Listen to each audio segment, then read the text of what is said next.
Hey kiddos. So today's notes is Unit 3, Day 2 notes. Um, this is a pretty exciting one. This is where things start going sour between the British and the colonists. We all know, well, at least the people who are halfway paying attention to U.S. history know that we came from Britain.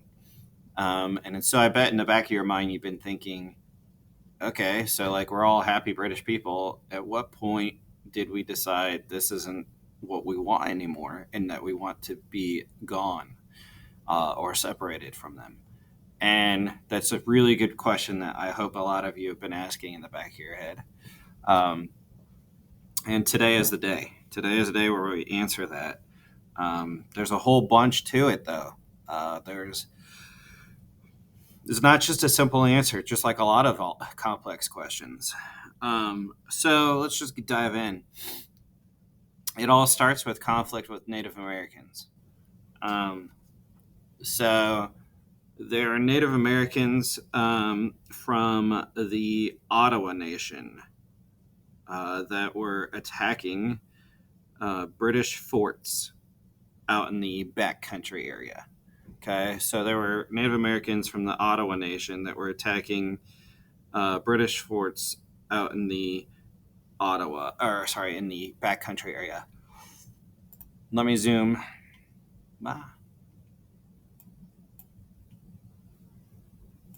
So if you remember, colonies are basically all these East Coast states, but you also have to remember that the true colonies are basically on the coast.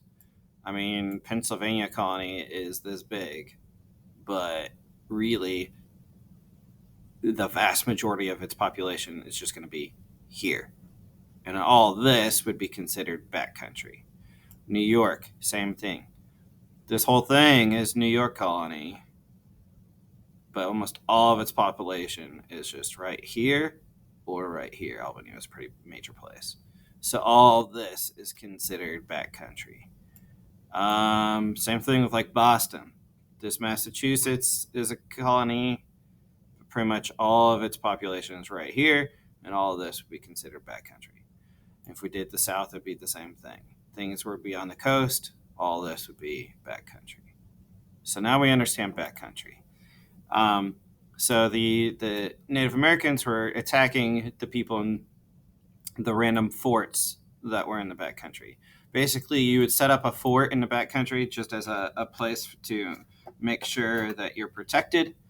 It'd be a place to put your military to just kind of keep the peace in your vast land because a lot of it is unsettled. So you put forts out there to just kind of keep things kind of safe. So the British then decided that enough was enough. And so they sent troops to attack all these Indians that were attacking them. And in fact, not only did they attack them, but they went ahead and attacked any other Indian that was nearby and killed them as well. So finally, Pontiac, that's the guy who's in charge of this Ottawa tribe, he was killed, he was defeated, and so they consider this the end of the war. It took about a year or so, I would say, for this to fully go through and get accomplished. So that being said, if you think about it, a lot of decisions are made because of money. So Britain was like, we just sent troops there to fight off the Native Americans. Whew. Excuse me. And we had to send troops because of people that were going beyond where we really think is even necessary for people to be beyond. Okay, the British didn't really see a need for people to be out this far. Okay, they're like, you have plenty of area and plenty of stuff to do here on the coastline, so why are you even thinking about being this far out? So they were sort of blaming the colonists for pushing out that far. Um, and so they decided that they needed to make a new law, which is this Proclamation of 1763. Proclamation of 1763 basically banned settlement west of the Appalachian Mountains. So let me pull this map up again. Let me zoom out. Appalachian Mountains are essentially this like dark green area right through here. Think of it as a big line that goes from the top all the way down to Georgia. See this kind of dark greenish. Okay. If you've ever driven south to like Florida to go on vacation, you've driven through the Appalachian Mountains to get there. If you've ever gone to like Gatlinburg in Tennessee, that's in the Appalachian Mountains. Okay. That helps you. And then they go all the way up here and all the way down here. It's the second largest mountain range in America. Most of you have heard of the Rocky Mountains right here. This is the second biggest. Okay, it's huge. So they basically said, don't go past those mountains. You don't go past those mountains, that means you're not going to be affecting all of the Native Americans that live over here, right? So what they're trying to do is they're trying to keep the people separate, the colonists separate from the natives, and then that means no more native attacks. Then that means no more fighting. Then no more spending money. But the colonists don't care. The colonists ignore it. The colonists are like, this is dumb. We want cheap or free land in some circumstances. Sometimes people are just like going out there and saying, this is my land, and nobody cared. And they're like, sure. That's how people got hundreds, if not thousands of acres for like practically nothing. And if you were a poor nobody, wouldn't you risk going near Native Americans to get tons of land to hopefully make yourself something better than a nobody peasant? Because that's what a lot of these people were doing. They came over from Europe, and there were nobodies there, and so they came here and still were dirt poor, but they at least had a chance to rise up. And getting land is the easiest, fastest, best way to rise up and become somebody. Okay? Does that make sense? So Britain issued this law, the Proclamation of 1763, which is you cannot settle west of the Appalachian Mountains. You cannot settle here. So Appalachian's here, west of it. North, east, south, west. Got to remember your cardinal directions. Here's the Appalachians. You cannot settle west of the Appalachians. Okay. Then Britain decided, you know what?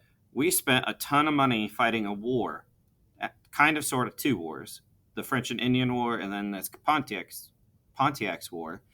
So we're going to make the colonists pay for it. And how does a government get money? It's through taxes, right? Government doesn't have a business. The government is not a business. They don't have any means of just getting their own money. They are dependent on us, the people, for their money. Remember that as you become a voter, because if you get upset by people taking your money, people as in the government, you can do something about it. Get rid of the people doing it. Okay? Think about that. Okay? That's why you put people in power that are respectful of the money and don't just throw it away like crazy. Okay? So in this circumstance, the British were like, hey, we had two wars over there, and that cost us a ton of money, and we did it for your cause. We did it to protect you, colonists. The French and Indian War, they were protecting the colonists from the French and the Indians. In Pontiac's War, they were protecting the colonists from Pontiac. Okay, so they're like, you need to pay your fair share to help offset all of these costs. And so they passed a bunch of laws, a bunch of new taxes to get some of that money back. The first one is the Sugar Act. Okay. The Sugar Act is a import tax. Import means things that are getting brought in. Okay. Import tax.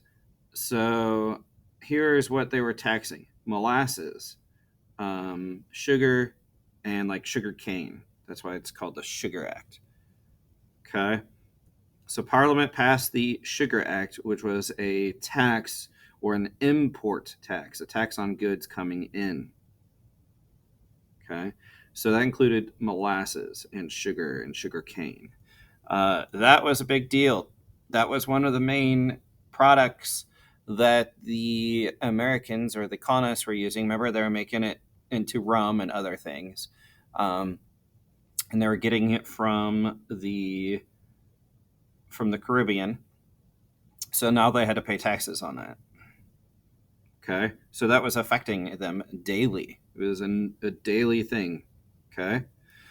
The next one is the Quartering Act. This is a very hated one.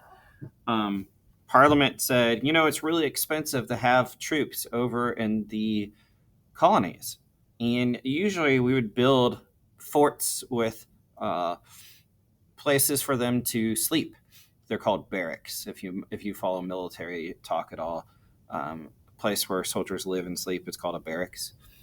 So they said usually we build those things, but all that costs money.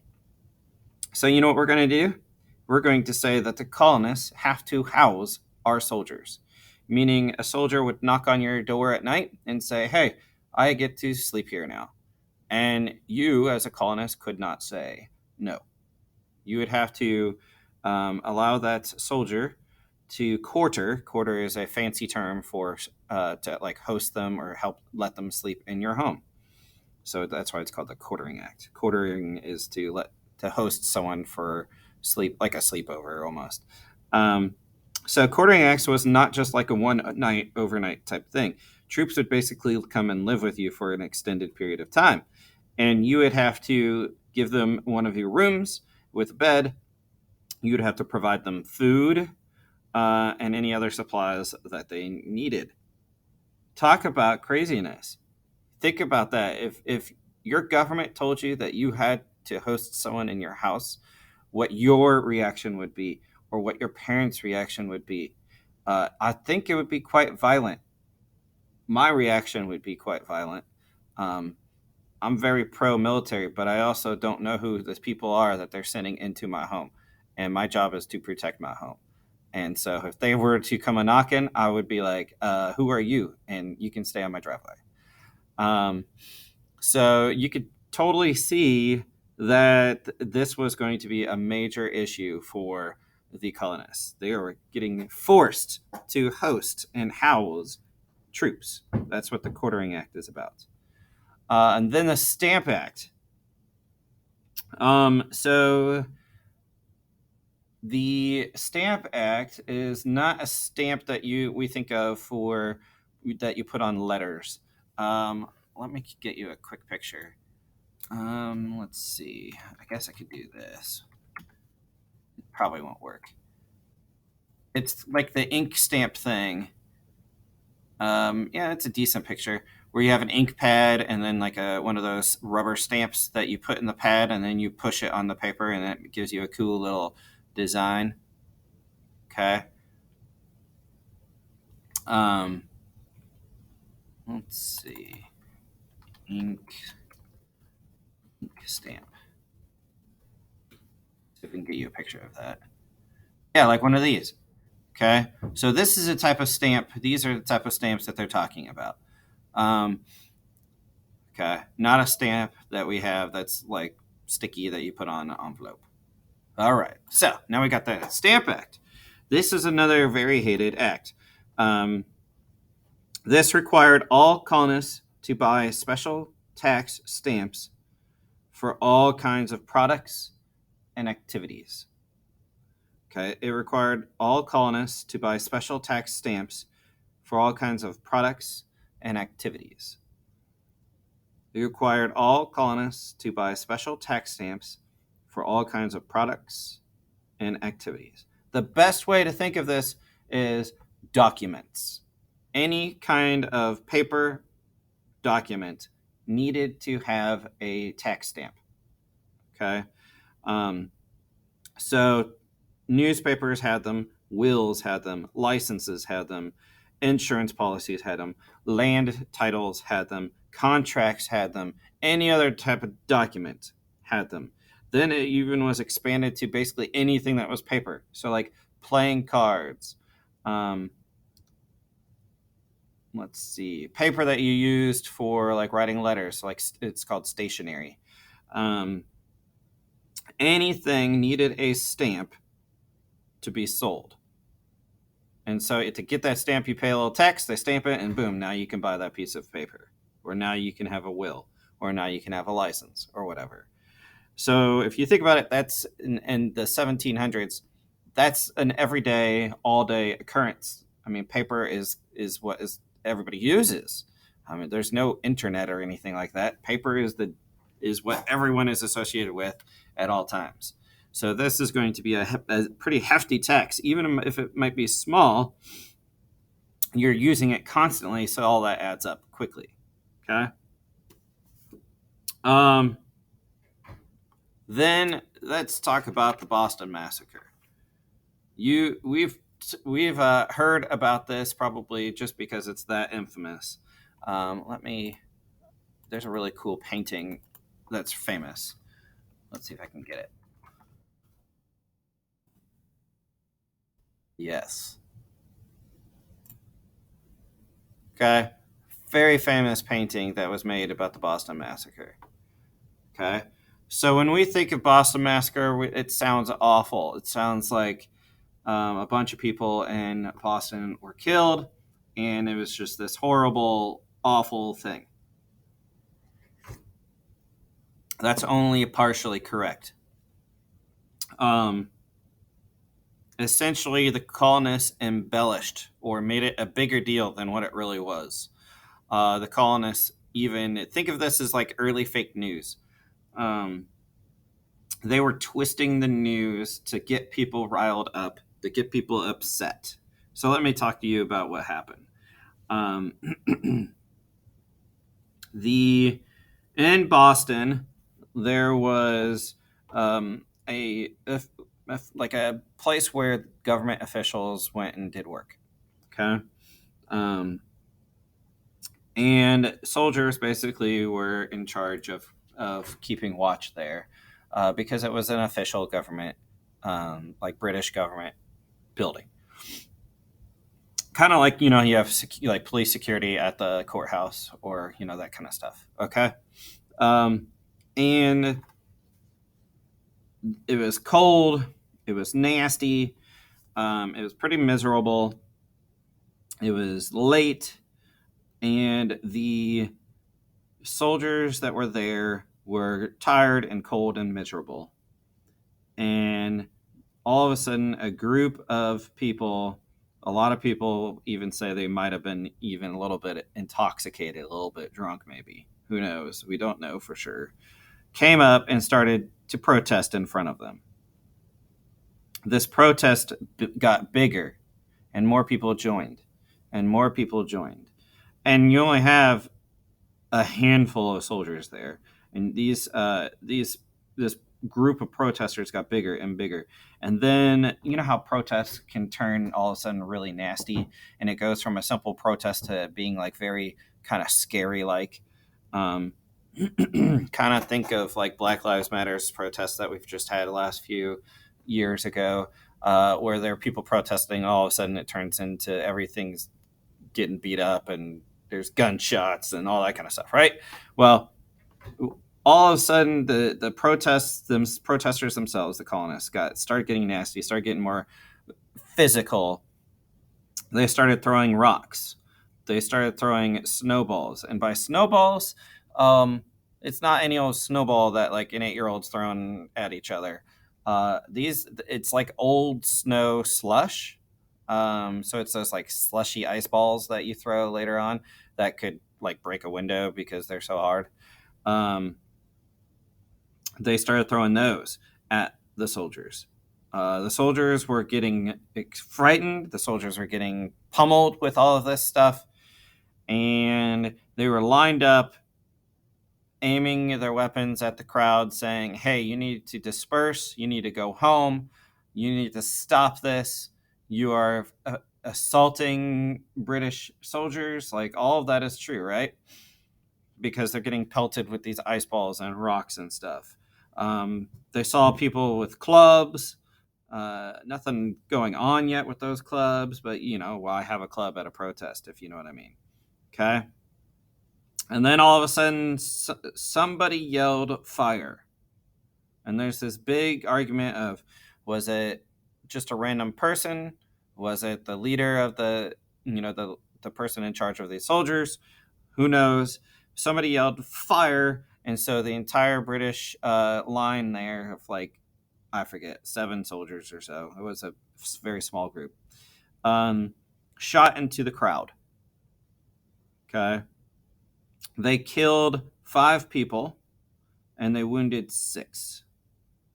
And the newspapers went ballistic. They called this a massacre. I don't think I would call 5 people a massacre. I also, the newspapers didn't report what exactly was going on. Essentially, they were reporting that these wonderful, amazing colonists were there to say that everything that was going on was wrong, and the British just pulled out their guns and started shooting. You know how that fantastic little fake news makes things worse.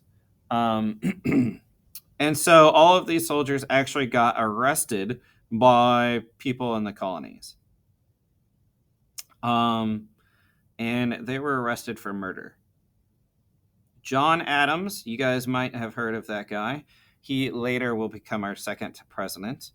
John Adams was a very respected, one of the best lawyers in Boston at this time.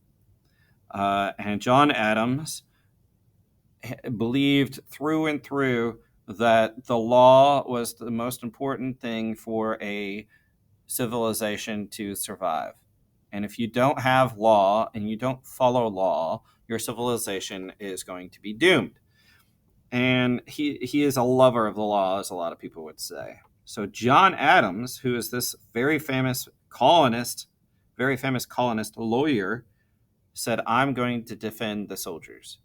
And that put a big black eye on him, because they're like, you're a traitor. How can you do this? They killed us, all this kind of stuff. And John Adams was like, they are not going to get a fair trial. We need to follow the law no matter how ticked off we are about it. And they need to be represented accordingly, or else we are just as evil and as wrong as the British.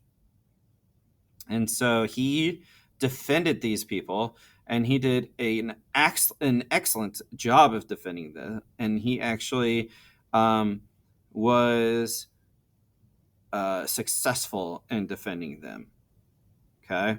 Only 2 soldiers were convicted out of the handful of soldiers that were charged, and they were not killed those 2 were not killed, which is what the colonists want. Those 2 received a branding on their thumb, meaning they take a hot iron and they hold it to their thumb and essentially scar them with a brand. Okay? So that is the Boston Massacre. More bad British laws. Okay?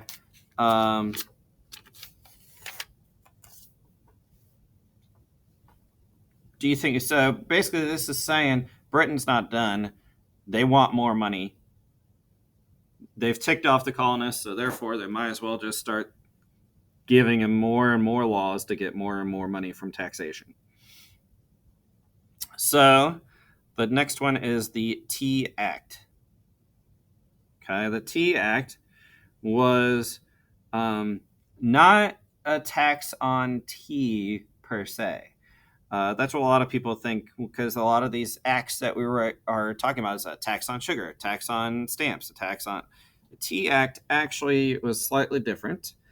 Um, Essentially, what it did is it forced the colonists to only buy tea from the East India Company. Okay, the colonists could only buy tea from the East India Company. Okay, the colonists could only buy tea from the East India Company. The East India Company was owned and controlled by Britain. So that would be the big ol' honkin' vocab word, monopoly. So that the colonists could only have that type of tea from this company. Monopoly is total control of a market for a certain product. Total control of a market for a certain product. A monopoly is total control of a market for a certain certain product. Okay, so this is going to sound crazy. This actually lowered the price of tea in the colonies, because they were providing all this tea straight from their own government factory, their own government business, and it lowered the price of tea. But the colonists were smarter than this. The colonists realized, yeah, it might be lower, but just the fact that they are forcing this to happen is wrong. They can't force us to just buy from here. They can't force the merchants just to sell this kind. They can't force us to do this kind of thing. And so the colonists, despite their love for tea, you got to remember, this is the time where we had this thing called tea time, where everyone in the entire colonies would take a break in the afternoon and have a snack. Basically, it's basically tea and cookies, or tea and bread, and everyone was doing this. This is the norm. This is the culture. Okay. And here they are. Here's Britain is like messing with that aspect of their life that is everyone is associated with, that everyone is affected by. So this really ticked off the colonists that Britain was messing with this. And so that brings us to the Boston Tea Party. Okay. Boston Tea Party. I got to give you some background here, some specific things that you might hear about that we'll explain here, and so you're not confused. There's a group of colonists that were like the main group of protesters. They were called Sons of Liberty. Okay, the main group, this is a group of colonists that were protesters, and they were called the Sons of Liberty. The Sons of Liberty. Okay, the leader of the Sons of Liberty was Sam Adams. And I'll let you get your giggles out. Yes, there's a beer called Sam Adams. No, he did not create this beer. Okay, your giggles are done. So, Sons of Liberty, their leader was called Sam Adams. He was the cousin of John Adams. Yes, they were related. And this group did a bunch of little protests all over Boston against the British. Okay, Boston was kind of like the main area where all of this was blowing up. Okay, all of these acts were happening for all of the colonies, but Boston is where everybody was fighting back against it. Boston is where the action was. So the Sons of Liberty, led by Sam Adams, were doing a bunch of little protests, and finally, this Tea Act was just enough that he just couldn't stand it anymore. So they got pretty creative, I would say, to be polite. They dressed themselves up as Indians, and it wasn't to confuse the British to think that they actually were Indians. It wasn't a good enough costume to do that. The idea was like to just mask who they were, so that anybody who saw them couldn't see who they were specifically. So they kind of like wearing a mask when you rob a bank. You're not you're not trying to actually trick the people in the bank to think that your face is hot. You're doing it to just cover your face. So they dressed up as Indians to kind of disguise themselves. And they ran onto a ship that had brought over a whole load of tea. This is one of the ships from the East India Company, and they brought over this entire ship of tea, and they were just docked, and we're going to be, putting all that tea on land and then putting it out there for sale. Okay. Well, Sam Adams and the Sons of Liberty ran onto this ship, grabbed all the tea, and dumped it into the Boston Harbor. Okay, so when everybody thinks of tea, you guys usually think of like tea bags. Tea didn't really exist in bags back then. It was like loose leaf tea. Let's see if I can give you some pictures here. Yeah, all of this is like loose leaf tea. So this is how tea used to come. And so this would be in huge old barrels or huge old crates, just full of this loose leaf tea. Okay, all of this is just a great example of what tea used to be. Okay, you can still buy tea this way in case you didn't know that. It's quite good. So they dumped it into the harbor. They dumped 342 cases of tea in the harbor.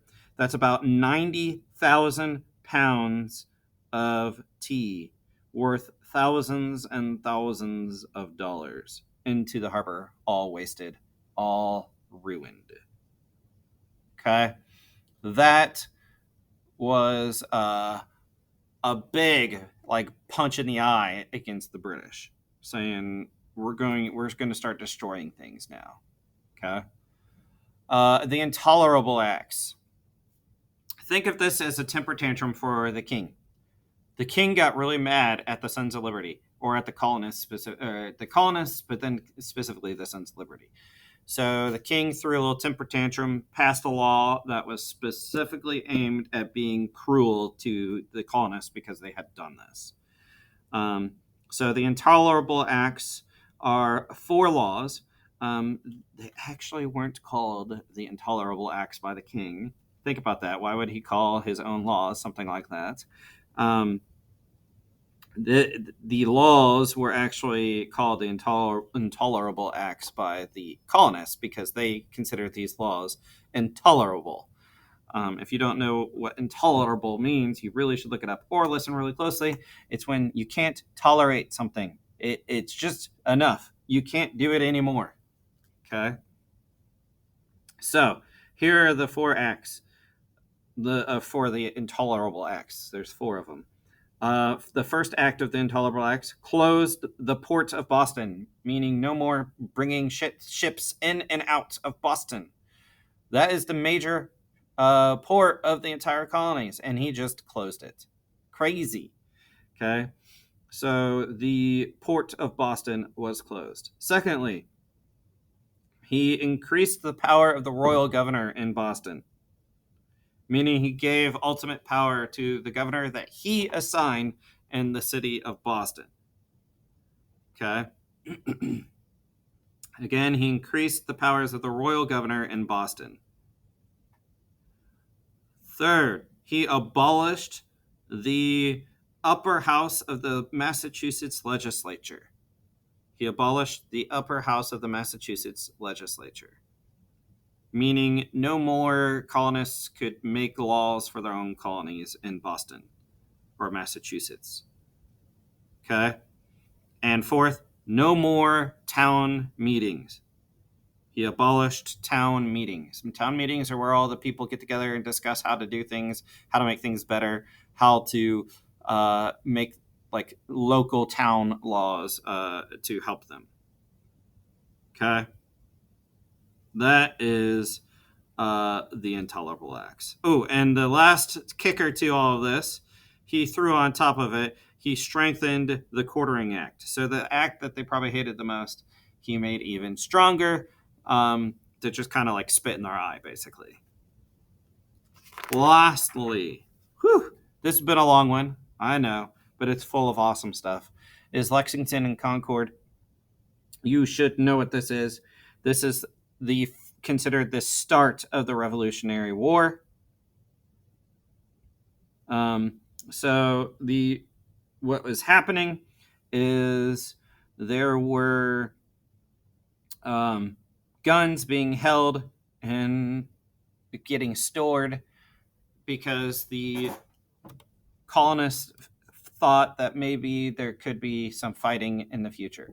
So they're like, we need to store our guns before the government takes them away. Sounds kind of familiar for people that are Second Amendment fans. They're like, we don't want the government to take away our guns. So here are the colonists saying, we don't want the government to take away our guns, so we're going to house them or store them in a place where the government can't get them. And then when we need them for like some sort of battle, we can run and grab them and we're ready to go.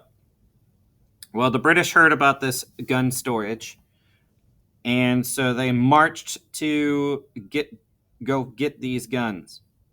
So this is where you have heard of Paul Revere. Okay. Paul Revere had to ride on his horse and warn everybody that the British were coming, right? Guess what? There were two people that did that. But only Paul Revere is the one who everybody talks about. So I'm going to be cool to the other dude. The other dude's name was William Dawes. Okay, William Dawes, Dawes. William Dawes and Paul Revere. Paul Revere and William Dawes rode around to warn the people of Lexington and Concord that the British were coming. Okay. I'm going to read this little part to you so all this makes a little bit sense to you. 5 miles from Concord, in the town of Lexington, about 77 Minutemen, those are soldiers for the colonists, were waiting when the British arrived. The British commander ordered the Minutemen to go home. They refused. Suddenly, a shot rang out. Nobody knows who fired it, but it turned out to be the first shot of the American Revolution. And that shot is called the shot heard round the world. Okay? The British opened fire, killing 8 Americans. A larger battle took place in nearby Concord. This time, 400 Minutemen fought the British, killing 3 of them, as the British retreated toward Boston. About 4,000 Americans fired at them behind trees and fences. But the time the British reached Boston, 300 of them had been killed or wounded. Okay? So people consider this the start of the American Revolution, even though there has been not any official declaration of war or anything like that. But these are the first battles of the Revolution. We now have bloodshed. Is there going back from this? Or are we going to go down a nasty path of war and rebellion? To be continued.